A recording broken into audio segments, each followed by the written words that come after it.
Managing versus leading. Welcome to your position as a manager in our restaurant.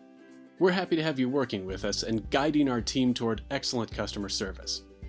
We chose you as a manager not just because you know about taking care of customers, but because we believe you'll also take care of our greatest assets, our team members. Later, you'll have more on-site training to go over things not covered in this video. But for today, we have 3 big management topics to cover: leadership, teams, and technical skills. Leadership. Your title might be manager, but when you hear that word, you should probably think team leader instead. What's the difference between a leader and a manager?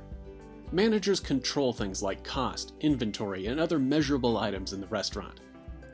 Leaders guide the restaurant staff towards success on every shift, something that's harder to measure but very important.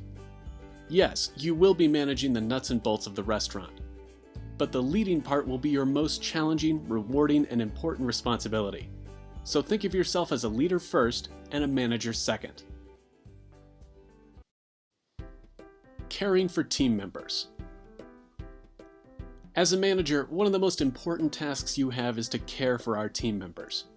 By providing a supportive, inclusive, welcoming environment for all our team members, you will increase profitability, decrease workplace strife, and lower the rate of turnover. Keeping well-trained employees is a priority for us, so lowering the turnover rate is a key to our success. Team members will come from a variety of backgrounds, beliefs, traditions, and cultures. Be sure to be sensitive to their different needs and expectations. Respect between coworkers is our top priority. And as the manager, this respect starts with you. Remember that even if a joke or a comment seems funny and harmless to you, you might make someone else uncomfortable or upset. We want you to have fun at work, because this helps everyone work more effectively and keeps morale high. Avoid humor about sex, race, religion, gender, and any other sensitive topics. Even when you have good intentions, jokes about sensitive topics can be poorly received. Caring for our team members and helping them be successful in our restaurant is the manager's top priority. Work to ensure their success, and the restaurant will be successful. Leading by example. Leading by example means you're expected to arrive looking your best and ready to work. Be sure you're always dressed in proper attire, well-groomed, and ready to go. Since the leader of the team sets the tone, it's important that you come in with a positive attitude, ready to develop, support, and uplift the team. A leader who is willing to put their best foot forward, even when they're busy or stressed out, will get the best from their team. Be sure to hold yourself to the highest standard, because your team will never work harder or better than you do. But one note of caution. Leading by example doesn't mean that you should do other people's work for them. Make sure you expect good work from your employees and that you hold them to the same standards you hold yourself to. Leadership by walking around. Many leaders think that the best place for them to be is in the center of the action, like this, waiting for their team to bring them a question. But that's actually wrong.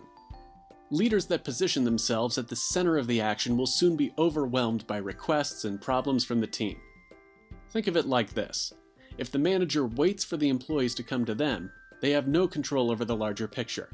They generally can't anticipate questions or concerns, and soon they get overwhelmed as employees check in at every step. Instead, you should place yourself on the outside of the team, watch everything that happens, ask questions, and hopefully notice potential problems in time to solve them before things get out of hand. The most effective kind of leadership in restaurants is a self-explanatory technique called leadership by walking around. Throughout your shift, you should be walking around the different parts of the restaurant: the floor, the line, the break area, the prep area, the bathrooms, and the service stations, all the while interacting with guests. And while you're at it, there are 3 main things you should be doing. Ask yourself, what is each team member doing? Are all the team members in the proper uniform and proper footwear? Is one team member taking a break outside the allotted time? Is one of the team members off task? Is one of the micros acting up? Is there a problem with some other piece of equipment that needs to be fixed before the rush? Take a pause and check everything, because catching problems or conflicts early is much easier than dealing with them later. When you're busy, this might be a hard step to remember. But during the rush, it is essential that you take a moment to notice each team member to ensure that they are acting as part of the team and not just as an individual. Be sure to check in with everyone on a personal level at some point in the evening. It doesn't have to be elaborate. Just make sure to say hello, use the person's name, ask how they are, and maybe thank them for something they've done. Something like, "Thanks for covering that shift on Saturday," or "You gave that guest excellent service, thank you." By being accessible to your employees and interacting with them, they will feel more comfortable bringing important things to your attention, and you'll build a stronger rapport as well. Don't be too chummy though. You aren't their best friend. You are their leader and you need to maintain a professional tone, but having a positive working relationship is a good way to gain the respect you'll need to get the most from your team. As you walk around the restaurant, know that it's not just you observing your team members. They are observing you back, so smile and be positive. Lend a hand where needed to model teamwork. Model the behaviors that you want to see from the team, and you'll lead by doing.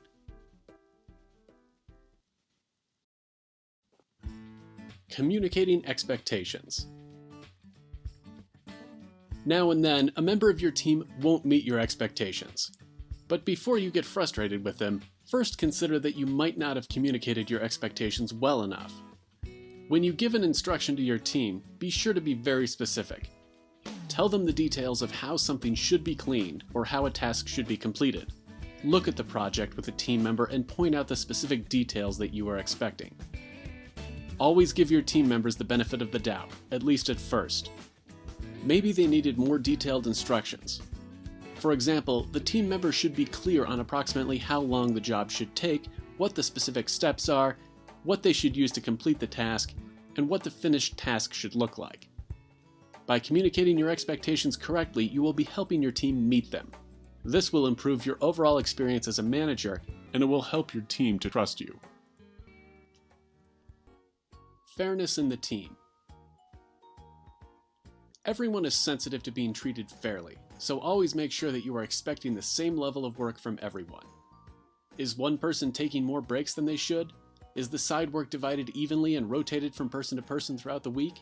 Do you have favorite team members that you talk to more often? One of the most damaging things that a leader can do is to have obvious friends on the team, because this can easily be perceived as special treatment, whether it really is or not. As a manager, it's important to rotate jobs properly so that you don't give the same people the same tasks every day. Since some side jobs are considered more desirable than others, you should be sure to rotate them evenly throughout the team. Be sure to interact with all team members equally. Even though it is natural to connect more easily with some team members, don't allow that to change your behavior. Speak to each coworker for an equal amount of time, and hold the same enthusiasm for every coworker. This is one of the easiest ways to build trust within a team, but failing to do so is also one of the easiest ways to break down that trust. Maintain the respect of your team and build trust by being fair and keeping favoritism out of the equation. Recognition and praise. If you see a team member doing something you like, especially if they're going above and beyond the call of duty, praise them for it. This will encourage that behavior, make the team feel good, and make your job easier. They might be doing something routine that they do every day, but that doesn't mean you can't recognize the effort. When the team knows that you are watching and complimenting a job well done, they will put in the extra effort to make you happy. On the other hand, if the team feels like their contributions go unnoticed, they won't put as much effort into them. Besides doing a worse job, working for a manager who doesn't notice their hard work will gradually irritate them more and more. You don't have to be cheesy or effusive when recognizing a team member. A simple, "nice job," or "thanks for that extra work" will do the trick. By recognizing good work and praising it, you'll get people to see themselves as part of the team, a team they'll work harder for to ensure success. Service recovery. The best way to deal with a guest issue or complaint is to blast through it. The acronym BLAST stands for Believe, Listen, Apologize, Satisfy, and Thank. The first step is to believe the guest. Even if what the guest is saying doesn't sound credible, you should at least believe they feel wronged and are upset. Make sure you're taking them seriously and not brushing them off. Let the guest tell you what happened. Actively listen so that you really know what the complaint is about. Don't jump to conclusions or cut the guest short. Listen to their whole story. Apologize to the guest. Even though the guest complaint probably isn't directed towards you, you should apologize on behalf of the restaurant. Start by telling the guest that you understand their feelings and end by simply saying, "We're sorry." For example, "I completely understand why you are frustrated that your order was not complete. I am truly sorry." Satisfy the guest. Whatever happened, we need to make it right so they walk out the door happy. As the manager, you decide how to improve the situation for the guest. Whether we need to comp their meal, offer them dessert, or change out their meal. But it is imperative that the guest leaves happy. Finally, thank the guest for bringing the issue to your attention. It's better that a customer complains to you rather than leaves without saying anything. Always remember that some of the most loyal customers restaurants have are people who had a bad experience efficiently and satisfactorily resolved by a manager. If a guest complains, think of it as a challenge to turn the situation right side up and make a raving fan out of the customer.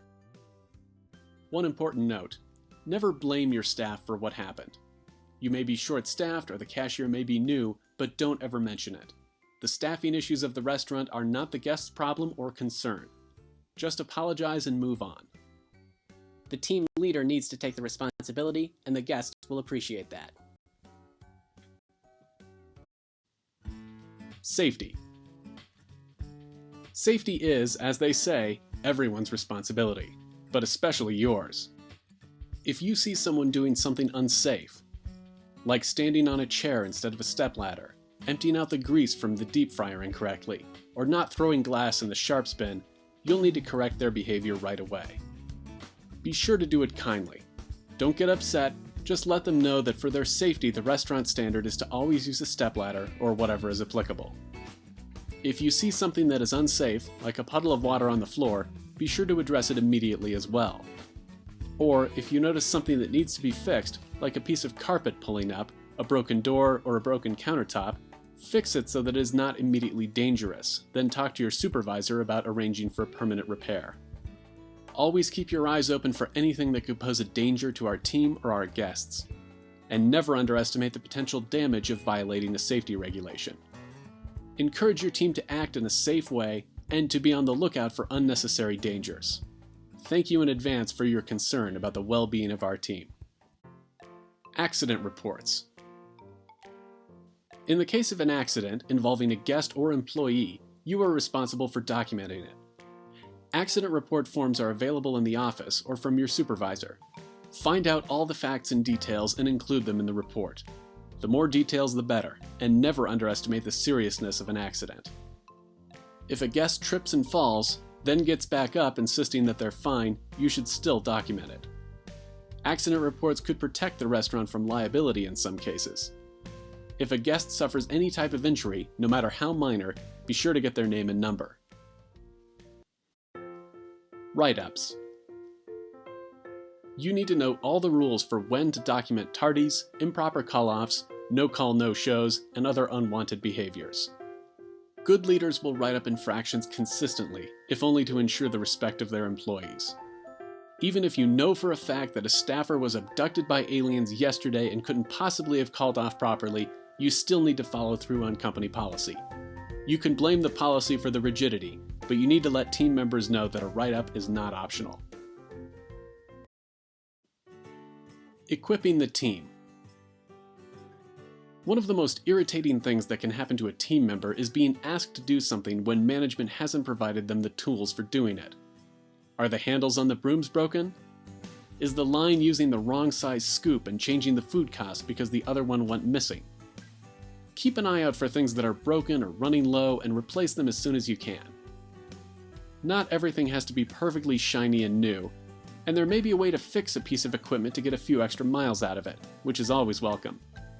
But adding needless stress to team members' lives should be avoided. Make sure everyone has what they need to do the things we ask of them. Ask questions. One of the most important parts of being a manager is knowing that you're not alone. If you need advice or have questions about any part of your new position, don't hesitate to ask us. We are here to assist you in being an effective leader. Thank you in advance for your hard work, your leadership skills, and the positive attitude you bring to our team.